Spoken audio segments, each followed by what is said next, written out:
Oke, assalamualaikum warahmatullahi wabarakatuh. Dalam video kali ini saya ingin membahas 4 landasan dasar yang mempertemukan antara Islam dan kebudayaan Minangkabau. Yang mana 4 landasan tersebut yang menjadikan adat bersandikan sarak bersandi kitabullah, yang artinya rohania Islamiyah telah berhasil menguasai jasadnya Minangkabau yang telah berdiri kokoh semenjak dulunya.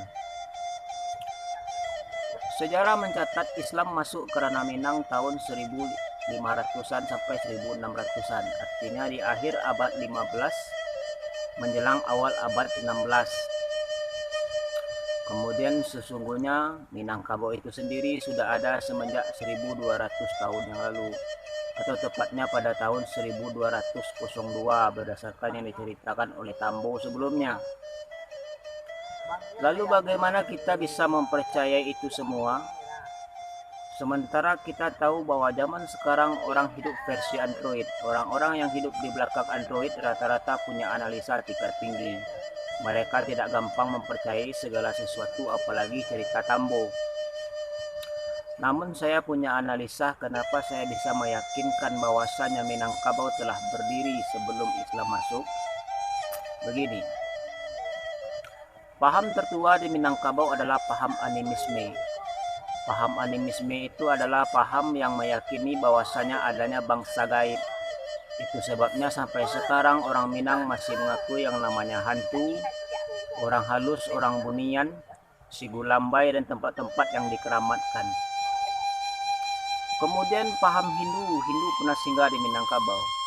Itu terbukti dengan adanya ajaran Hindu yang meyakini yaitu proses reinkarnasi atau kehidupan kembali setelah kehidupan di dunia. Kemudian itu sebabnya orang Minangkabau mempercayainya adanya orang yang mati jadi harimau, orang mati jadi babi hutan, dan orang-orang yang lain yang mati istilahnya menjadi binatang-binatang hina yang dapat disimpulkan dalam artian kehidupan kedua. Kemudian paham Buddha. Buddha juga pernah singgah di Minangkabau. Itu terbukti dengan adanya beberapa nagari di Luha Minang seperti Biaro di Luha Agam. Kemudian ada negeri Pariangan yang artinya para hyang atau para dewa-dewa. Dan kemudian juga ada Sungayang yang artinya sungai hyang atau sungai dewa-dewa. Jadi ketiga paham tersebut pernah singgah di Minangkabau sebelum Islam masuk. Namun apakah Islam agama terakhir di Minangkabau? Sejarah menjawab tidak. Karena ajaran Kristen pernah dikenalkan oleh zending-zending penjajah Belanda. Kemudian paham komunisme juga pernah singgah di Minangkabau. Tapi masyarakat Minangkabau sama sekali tidak terkontaminasi dengan ajaran berikutnya. Apa penyebabnya? Penyebabnya adalah 4 dasar dari ajaran Islam itu sama persis dengan 4 landasan norma-norma adat yang berlaku di Minangkabau. Apa saja 4 dasar tersebut? Ini adalah beberapa kehidupan lapisan di masyarakat yang bisa dikatakan menjadi idaman bagi setiap masyarakat yang ada. Sebut saja ini mungkin beberapa struktur lapisan masyarakat yang ada di Minangkabau. Yang pertama adalah orang mampu yang hidup dengan materi melimpah dengan fasilitas yang cukup. Orang Minang menyebutnya orang kayu. Yang kedua adalah orang yang terlibat di dalam sebuah instansi pemerintahan. Katakanlah orang ini bisa jadi bagian dari sebuah sistem kepemerintahan, nagari, suatu umpama, atau kabupaten. Orang Minang menyebutnya kaum Cadiak Pandai. Dan yang ketiga adalah orang yang bekerja sebagai aparatur negara pelaksana hukum, atau orang yang bekerja di bidang kehakiman atau kejaksaan sebagai pelaksana undang-undang. Orang Minang menyebutnya orang Baga. Dan yang keempat adalah orang yang hidup dengan sangat memperhatikan penampilan, hidup dengan fasilitas-fasilitas mewah, bahkan bisa dibilang public figure sebagai bahasa sekarang atau selebritis. Orang Minang menyebutnya ranca. Tapi dari keempat lapisan masyarakat tersebut, orang Minangkabau sama sekali tidak akan memberikan penghargaan yang berlebih kepada orang tersebut jikalau orang tersebut tidak berbudi. Jika orang kayu indak babudi laku ongeh parangai sombong. Kekuasaan dape dibali keadilan dak diborongnya hukurannya harato jo bando. asalkan niat bisa dicapai mau kasui lai kasampai halal jo haram indak diagak sadu alanyo dilapia sajo. Kemudian orang cadia pandai indak babudi. Orang bansai masyarakat awam menciluk hanya sabate parui na sajangka. Tapi kalau orang cadia nan badasi nan duduk di belakang meja menciluk jema topena bisa hidup 7 turunan. Nagari dapek di jua tagaknya. Nan katigo orang baga indak babudi. Kai dia menyingsing langan baju mudiak basirah mato. Mantang-mantang awak pandeka menyipak sepanua kampuang salabana indak ditimbang sadu alanyo ditinju bule. Mantang-mantang pistol di tangan, undang-undang di ujung badia takarannya baju saragam. Bisuak ketika tampuk indak bagat talai daun dan indak bemiang lai di sinan utang babayaran ba itu pipatah Minang. Sabab ketika bapak camai labaran tugas atau tentara ala pensiun mengkuinyo balik ke orang darai atau masyarakat biasa. Kemudian ba apulo orang ranca indak babudi. Walaupun rawi ranca roman bandayo tutuannya bak bulu parindu kok lenggoknya membawa rahmat. Tapi kok kayo indak babudi umpamo alang-alang lama bingkai gilo manari di awang-awang gilo mau uki langit. Kawe tarantang dak disembanyo pucuk karambia nak dirauknyo tasiso alam bakulilyang. Mantang-mantang de awak ranca rando juga di masa age mai bini urang di jujai juwo usak rumah tanggo dek laku parangainyo. Kemudian daripada itu tadangala upek pituro di masyarakat Minangkabau tabuhua dalam rangkai kato. Kok kayo lah surang kami indak kamangadu, kami indak kamaminta. Kok cadiak lah surang kami indak kabatanyo, kok bagak lah surang kami indak kamangadu, apolai rancak kami indak kamaniru. Sekali lagi budi adalah takaran dari masyarakat Minangkabau untuk menghargai seseorang. Kemudian yang kedua yang menjadi landasan persenyawaan antara Islam dan Minangkabau adalah akal. Sebagaimana Islam mengajarkan yang terdapat di dalam Al-Quranul Karim maupun di dalam hadis-hadis riwayat para sahabat tentang sabda Rasul, akal adalah takaran dari masyarakat Islam. Sesungguhnya di dalam penciptaan bumi dan langit, pergantian siang dan malam terdapat tanda-tanda kekuasaan Allah. Hendaknya engkau menjadi orang yang berakal lagi punya pandangan. Lalu bagaimana Minangkabau menyikapi masalah akal tersebut?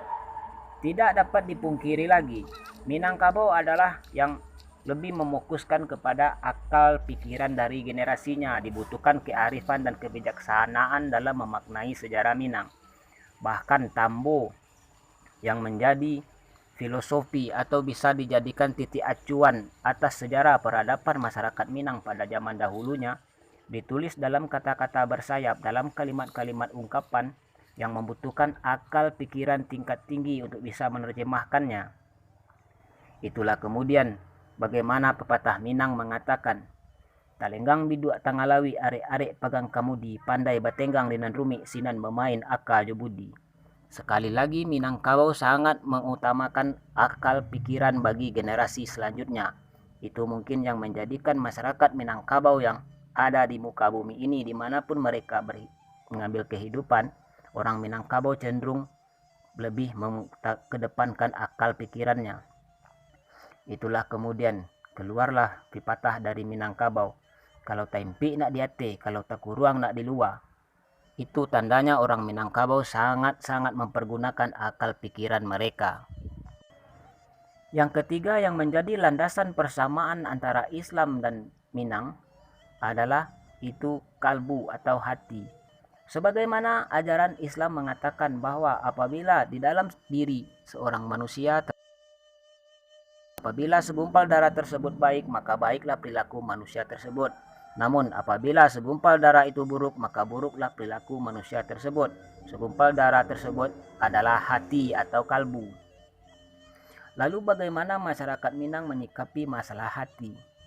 Kalau di Minangkabau, hati itu lebih cenderung disebut raso. Raso atau hati adalah sumber cikal bakal masyarakat Minangkabau membentuk norma-norma adat. Adat istiadat, adat nan diadatkan, adat sabana adat dan adat yang teradat, serta norma-norma, dogma-dogma yang berlaku sebagai aturan maupun hukuman, itu semuanya bersumberkan pada raso. Istilah yang paling populer di tengah masyarakat Minangkabau adalah raso dibawa naik, pareso dibawa turun. Ini merupakan norma atau dogma yang berlaku di Minangkabau. Artinya apa? Hati yang menyebabkan seseorang berkeinginan atau memunculkan hasrat itu disebut rasu. Maka hasrat yang sudah tersimpan di dalam hati tersebut akan dibawa naik ke atas kepada kepala, yang mana di sana otak akan memikirkan bagaimana langkah-langkahnya supaya dapat mewujudkan apa yang menjadi keinginan tadi. Itulah yang disebut dengan rasu dibawa naik. Kemudian pareso dibawa turun. Setelah otak bisa memikirkan cara langkah-langkah untuk mewujudkan dari keinginan tersebut, maka otak akan berdiskusi kembali membawa turun ke hati apakah cara-cara yang ditempuh sudah benar secara aturan dan apakah cara-cara tersebut tidak akan merusak atau mengganggu dari tatanan kehidupan orang lain. Itulah kemudian bagaimana orang Minang mensilakan cadiak pandai, cadiak tahu, saratojo pandai. Cadiak otaknya memikirkan, pandai melalukan kebenaran, tahu menenggang perasaan orang. Itulah prinsip di Minangkabau.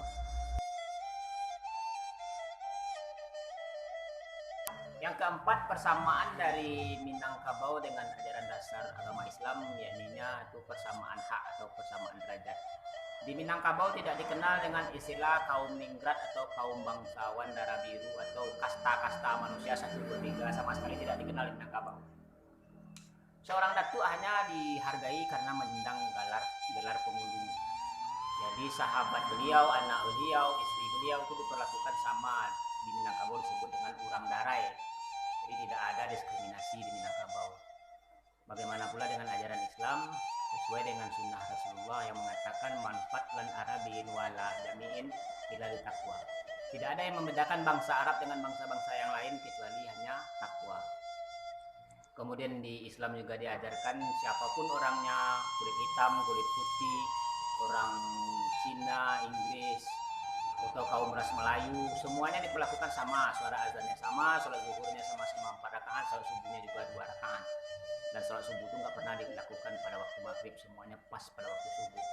Jadi siapapun orangnya yang duluan masuk ke masjid dapat duduk saf paling depan walaupun profesinya hanya seorang tukang kebun. Nah, jadi itulah yang membuat 4 landasan dasar yang membuat ajaran Islam dan norma-norma yang berlaku dari Minangkabau menjadi sebuah persenyawaan. Kesimpulannya, di dalam jasadnya Minangkabau itu pasti terkandung rohaniah Islamia. Itulah kemudian pada tahun 1812 dibekukanlah dengan nama Piagam Marapalam yang bunyinya adat Basandi Sarak, Sarak Basandi Kitabullah. Dan itu pun dipakai oleh saudara-saudara kita ranah Minang juga yang ada di ras Melayu seperti di Malaysia, Singapura, dan Brunei. Mereka cuma bedanya adat bersandikan sarak, sarak bersandikan kitab-kitab yang intinya sama lah. Kemudian pertanyaan berikutnya, apakah dakwah Islam di tanah Minang itu lancar seperti yang saya ceritakan? Ternyata prosesnya tidak. Prosesnya begini, sebelum Islam masuk ke tanah Minang, orang Minangkabau tidak mengenal yang namanya hari akhir. Mereka hanya fokus pada kehidupan dunia saja, dan adat-adat yang diatur di Minangkabau itu hanya mengungkung atau mengukuhkan kehidupan untuk di dunia saja. Jadi intinya seluruh aturan-aturan di dalam adat Minangkabau hanya fokus kehidupan peradaban masyarakat, hubungan manusia dengan manusia. Itulah yang dikenal dengan istilah kemudian hidup di kandung adat, mati di kandung tanah. Artinya semasa hidup mereka dikandung oleh aturan-aturan, yaitu norma-norma adat, dan setelah mati ya sudah dikandung tanah, urusan selesai. Kemudian setelah Islam masuk ke tanah Minang, orang Minangkabau mulai mengenal yang namanya tauhid. Kemudian setelah tauhid itu berkembang, yang mana ajaran itu dibawa oleh orang-orang Siak, istilah orang Minang. Orang Siak itu adalah ungkapan atau panggilan buat para alim ulama yang datang dari Kepulauan Riau, dari negara Siak ya. Kemudian seiring berjalan waktu, timbullah kecemburuan sosial dari para pemangku-pemangku Minang, pemangku adat di Minangkabau. Jadi mereka kemudian membuat sebuah aturan supaya sara atau agama jangan terlalu jauh menyeberang ke ranah adat, maka mereka membuat sekat pembatas antara adat dengan ajaran agama, yaitu pembatasnya berbunyi adat bersandikan alua, sara bersandikan kitab Allah. Jadi silahkanlah sara berjalan dengan kitab-kitabnya, maka adat pun akan berjalan dengan aturan-aturan adatnya. Kemudian setelah itu para alim ulama yang datang dari Kepulauan Riau tersebut melakukan pendekatan kepada para pemangku adat. Jadi istilahnya keluarlah istilah sarak mandaki, adat menurun. Arti sarak mandaki tersebut adalah alim ulama mendatangi para penghulu-penghulu pemangku adat di Minangkabau, mengajak beliau-beliau itu untuk ikut berdakwah bersama beliau untuk semua anak kemenakan beliau. Kemudian karena para pemangku nenek mama itu adalah orang yang arif bijaksana, mereka tahu bahwa ini ajaran hak, ajaran benar, dan mereka pun membutuhkan itu. Cuman karena mereka adalah petinggi di Minangkabau, mereka tentu minta derajat yang lebih tinggi, dan mereka menyambut ajakan tersebut. Itu yang disebut dengan adat menurun. Nah, kemudian setelah itu masyarakat Minangkabau merasa tidak nyaman dengan cara berdakwahnya para alim ulama. Tidak nyamannya bagaimana di ajaran agama itu segala sesuatu itu disampaikan secara belak-belakan tanpa ada kata kiasan, kata umpama, tidak ada, semuanya disampaikan to the point. Maka muncullah sindiran di ranah Minang yang mengatakan sarak basi lanjang, adat basi sampiang. Artinya sarak ini to the point, buka kulit tanpa isi, sementara kalau adat istiadat itu cenderung bersesamping, atau bersesamping di sini itu adalah pakaian yang dipakai pada waktu orang Minang itu umpamanya mandi atau bekerja. Jadi istilahnya menutup bagian-bagian yang vital yang tidak boleh diperlihatkan atau dibicarakan di depan umum. Kemudian setelah alim ulama dengan para pemangku adat melakukan dakwah secara bersama, mengadakan kajian-kajian secara bersama, maka pada tahun 1812 Masehi dicapailah kesepakatan yang disebut dengan Piagam Bukit Marapalam yang bunyinya adat keseni sarak basandukan kitabullah. Jadi begitu guys sejarahnya. Jadi saya rasa untuk video kali ini cukup sekian dulu. Bagi yang merasa ada yang kurang silahkan diisi di kolom komentar, dan jangan lupa subscribe serta dibagikan kepada kawan-kawan kita di Minang guys. Itu juga silahkan dibagikan kepada kawan-kawan kita di luar lingkaran Minang agar mereka juga paham bahwa misalnya Tambo itu bukan sekedar dongeng biasa, tapi semuanya punya makna yang sangat dalam. Oke, terima kasih. Assalamualaikum warahmatullahi wabarakatuh.